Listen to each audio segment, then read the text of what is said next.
আসসালামু আলাইকুম, শুভ সকাল। কেমন আছেন সবাই? আশা করি সকলে ভালো আছেন। আজ ৩/১/২০২৫ সময় সকাল ৬টা ৩০ বেনাপোল বর্ডার আন্তর্জাতিক প্যাসেঞ্জার টার্মিনালের সামনে দেখতে পাচ্ছেন আজকের লাইনের দৃশ্য। আর আপনারা এটা যেটা দেখছেন এটা ছিল আজকে ঢাকা কলকাতা ডাইরেক্ট গাড়ি যাত্রীর লাইন।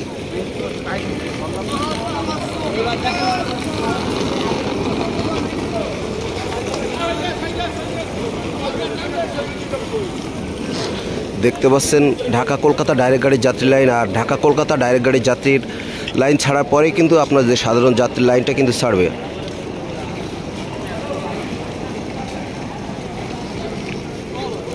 আর দেখতে পাচ্ছেন আজকে কিন্তু ঢাকা কলকাতা ডাইরেক্ট গাড়ি ছিল 3টা, আর আজকে ঢাকা কলকাতা ডাইরেক্ট গাড়ি যাত্রী কিন্তু ছিল একটু বেশি।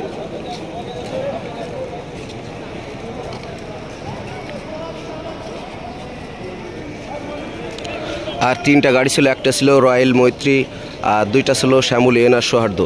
আর দেখতে পাচ্ছেন আজকে ঢাকা কলকাতার যাত্রী কিন্তু ছিল প্রচুর।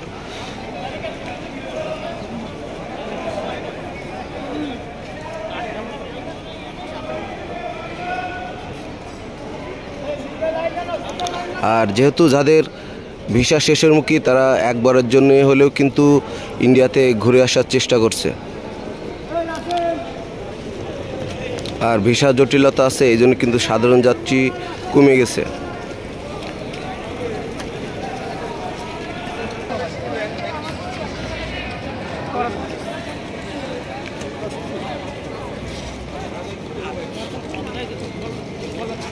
আর আজকে কিন্তু বাংলা টাকা দিয়ে ইন্ডিয়ান টাকা রেট ছিল 69 টাকা 80 পয়সা।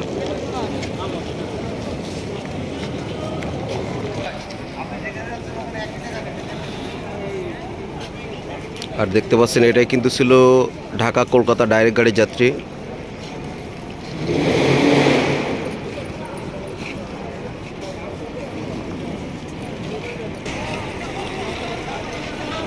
আর দেখতে পাচ্ছেন ঢাকা কলকাতা ডাইরেক্ট গাড়ির যাত্রী কিন্তু প্রায় শেষের মুখে, আর শেষ হয়ে যাচ্ছে। এরপরে কিন্তু যে সাধারণ যাত্রী লাইন কিন্তু এই পাশে দাঁড়িয়ে আছে, আর সেই লাইনটাই কিন্তু ছাড়বে।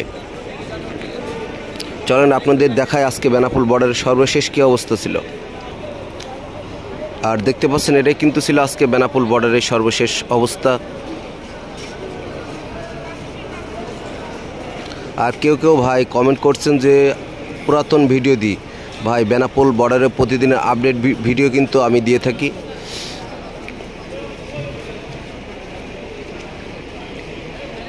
আর কোনো ভাই যে আপনারা কমেন্ট করছেন যে ভিসা ছেড়েছে কিনা, ভাই এখনও পর্যন্ত ভিসা ছাড়েনি। আর আমরা ভিসা সম্বন্ধে এখনও কিন্তু কিছু জানতে পারিনি।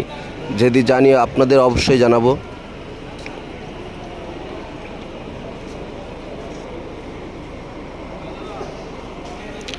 আর যখন আপনার ভিসা সচল থাকে, আপনারা যারা বেনাপোল বর্ডার দিয়ে ইন্ডিয়া গেছেন তারা কিন্তু জেনে থাকবেন যে এদিক দিয়ে কিন্তু অনেক দূর পর্যন্ত লাইন থাকে। আর এখন কিন্তু সে লাইনটা কিন্তু নাই। আর ঢাকা কলকাতা ডাইরেক্ট গাড়ির যাত্রী কিন্তু অলরেডি ঢুকে গেছে। চলেন আপনাদেরকে একটু দেখায় আজকে সাধারণ যাত্রীর লাইন কেমন ছিল। আর আপনারা দেখতে পাচ্ছেন এটা কিন্তু ছিল আজকে সাধারণ যাত্রীর লাইন। আর বেনাপোল পেট্টাপোল বর্ডারে কিন্তু যাত্রী একদম কমে গেছে, যেহেতু আপনার ভিসা জটিলতা আছে আর ভিসা এখনও বন্ধ আছে, এই জন্য কিন্তু যাত্রী অনেক কম। আর যাদের এখনও পর্যন্ত লাস্ট ভিসা আছে তারাই কিন্তু যাওয়ার জন্যে একবার ঘুরে আসার জন্য চেষ্টায় আছে। আপনারা যারা ভিডিওটি দেখেন বেশি বেশি শেয়ার দিবেন।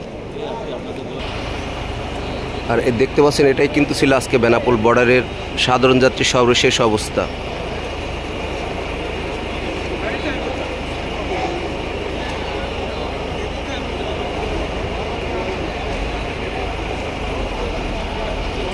আর এটাই কিন্তু ছিল আজকে বেনাপোল বর্ডারের সাধারণ যাত্রী। আর বেনাপোল বর্ডারের প্রতিদিনের আপডেট ভিডিও পেতে পেজটি ফলো দিয়ে এবং ইউটিউব চ্যানেলটি সাবস্ক্রাইব করে সাথেই থাকবেন। ধন্যবাদ সকলকে। আল্লাহ হাফেজ।